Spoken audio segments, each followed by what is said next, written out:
July 13th, Oh my. 7:09 p.m.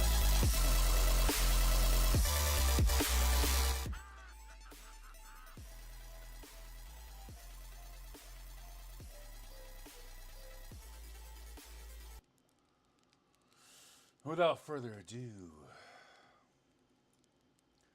verse of the week.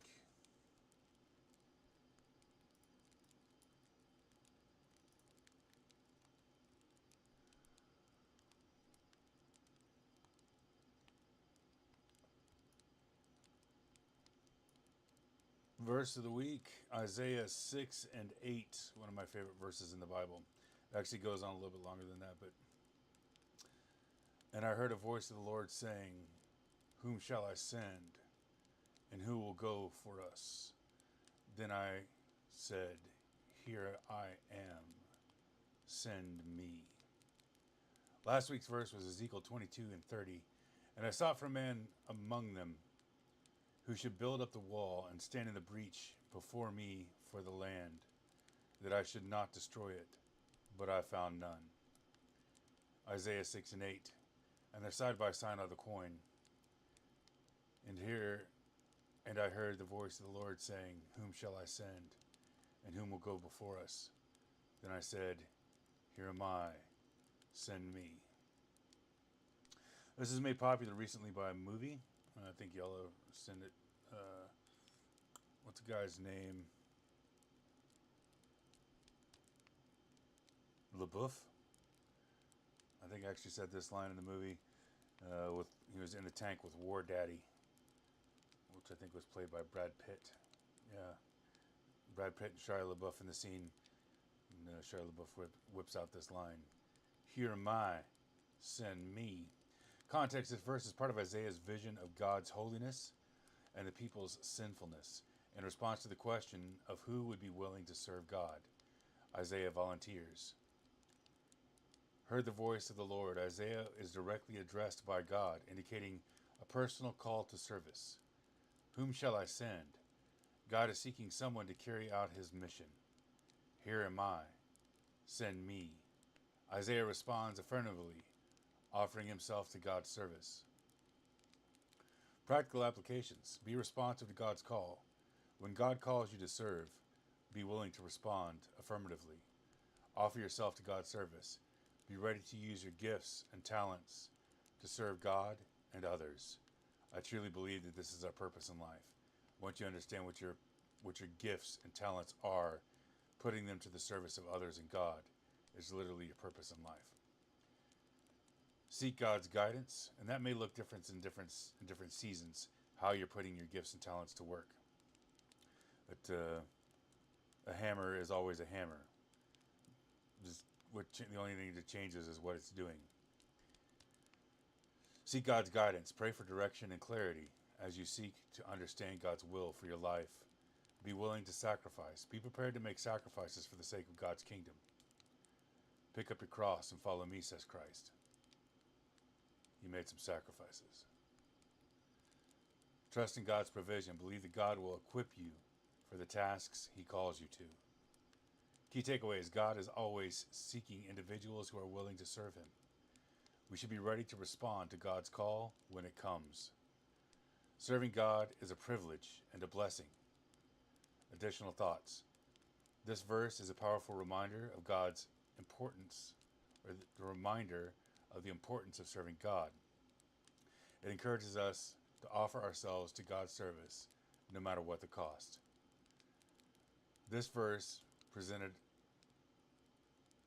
the verses presented offer a broader understanding of the Christian life. Oh, this is actually, I'm reading on here, really shouldn't have. This talks about all the verses in continuance, in summation.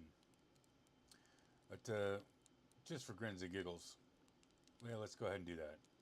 So I've got several verses on the coin, several verses that I use to try and convey the idea. The idea of the coins is trying to give you like a snapshot of the world, right? The snapshot of who you are, of a foundation for some philosophy.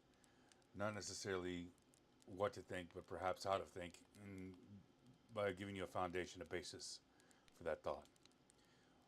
Mark 12:30, Matthew 6:33, Exodus 3:14, 1 Corinthians 13:4, James 2:17, Isaiah 58:6, Romans 10:9, Ephesians 5:25, John 5:13, Isaiah 41:10, Ezekiel 22:30, and Isaiah 6:8. These verses presented offer a broad understanding of Christian life, emphasizing the importance of love, obedience, and righteousness. They encourage believers to prioritize their relationship with God, serve others selflessly, and strive to a life that is pleasing to Him. By following these principles, Christians can experience the fullness of God's love and grace and make a positive impact on the world around them. The phrase, God putting the desires in your heart, as seen in Psalm 37:4, is deeply connected to the idea that we align ourselves with God. Our desires begin to reflect His will and purposes. This verse states, delight yourself in the Lord, and He will give you the desires of your heart. Emphasizing that we delight in God, we align our desires with His. It is not simply about having personal desires fulfilled, but about God shaping our hearts and desires in a way that aligns with His will. Delighting in the Lord. To delight yourself in the Lord means to find joy and satisfaction in God's presence, His character, and His will. When we delight in God, we are prioritizing Him, seeking His guidance, and trust in His goodness. In return, God shapes our desires to be in line with His own. The desires of your heart. These are not random personal wishes or fleeting wants. Instead, they represent the longings and ambitions that come from the heart that is aligned with God's purposes. When we seek God, He guides our heart toward His will, shaping our desires that align with His plans for us. Timing and fulfillment. The fulfillment of these desires may not happen immediately or in a way that we expect. That's been the experience often in my life. God works on His timing, and sometimes the fulfillment of the desires is a gradual process. Sometimes it is not visible at all in the ways that we expect. But we trust that God will provide for us according to His wisdom, not our own limited understanding. Aligning our desires with God's will. As we spend more time in God's presence through prayer, worship, and studying His Word, we grow more attuned with His will. Our hearts become more like His, and we begin to see that our deepest desires are not self-centered, but God-centered. We begin to desire the things that He desires for us. Tying it to Psalms 37:4, into Isaiah 6:8. In Isaiah 6:8 provides a beautiful parallel to Psalm 37:4. Whom shall I send, and who will go for us? And Isaiah responds, Here am I, send me. This shows Isaiah's willingness to serve God, aligning his desires with God's will. Isaiah didn't know exactly what God had in store for him, but his delight in God's purposes and plans made him ready to respond affirmatively to God's call. When we delight in God, our desires are transformed, just as Isaiah's heart and desires are transformed to align with God's calling for his life.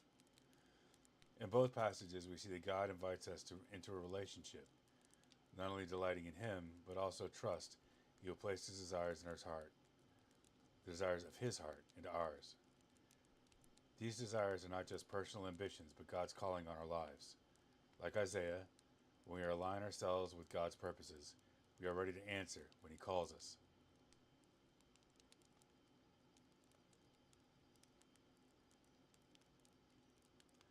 Other heart's desire to fulfill all your plans.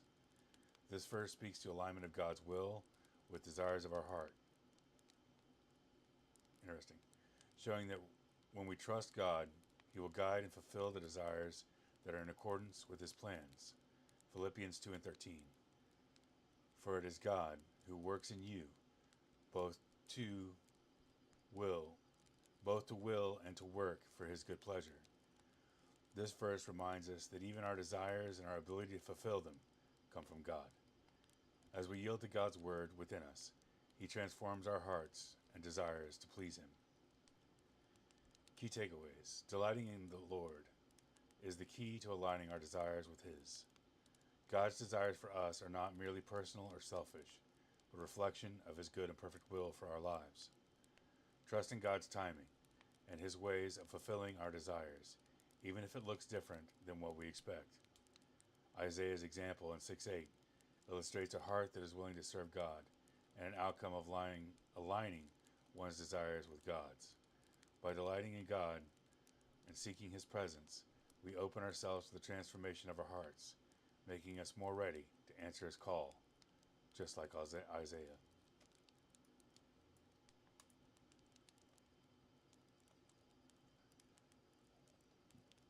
All right.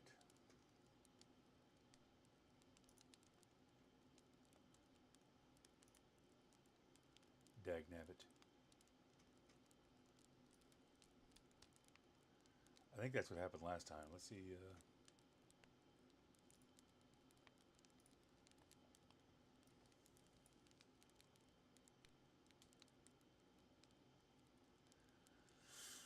Verse of the week, Isaiah 6:8. And I heard the voice of the Lord saying, Whom shall I send, and who shall go for us? And then I said, Here am I, send me. This verse is part of Isaiah's vision of God's holiness and the people's sinfulness. In response to the question of who will be willing to serve God, Isaiah volunteers.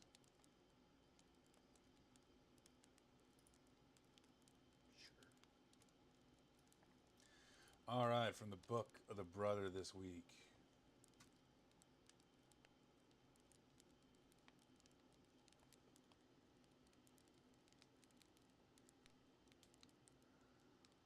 Suspicious activity. Okay. Whatever.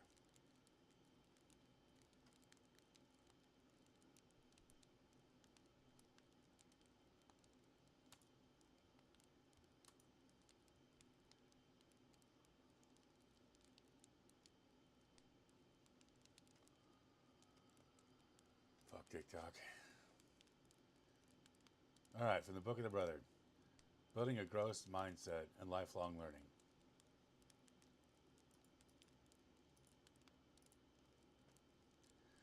Building a growth mindset and lifelong learning. Did I start this event? I think I did, didn't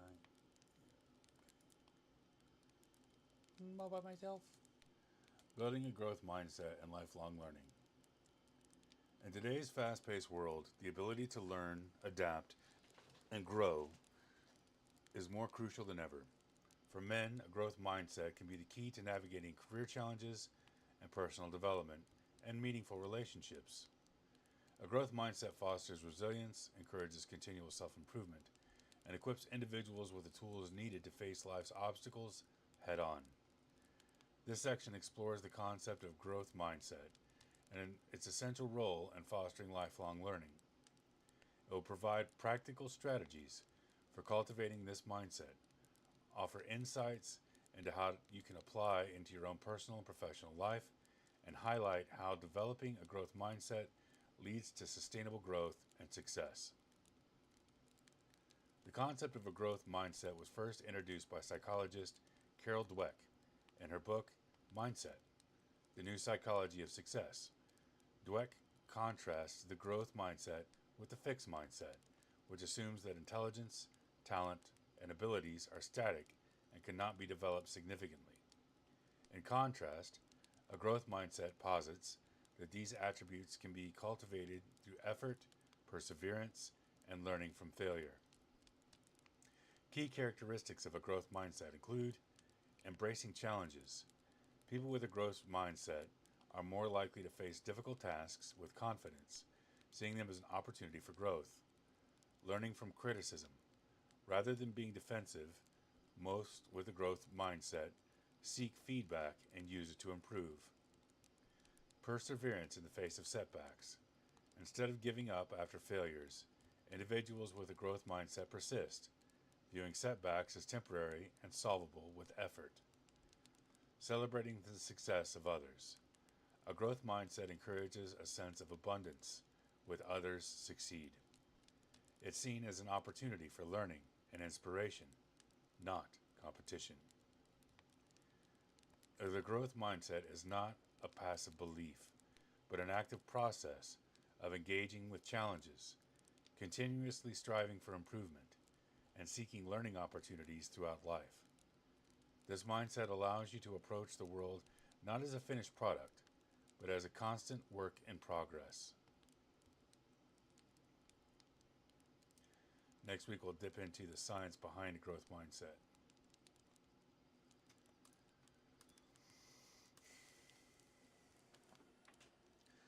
As we've been talking for the past several weeks, life is an endless series of growth.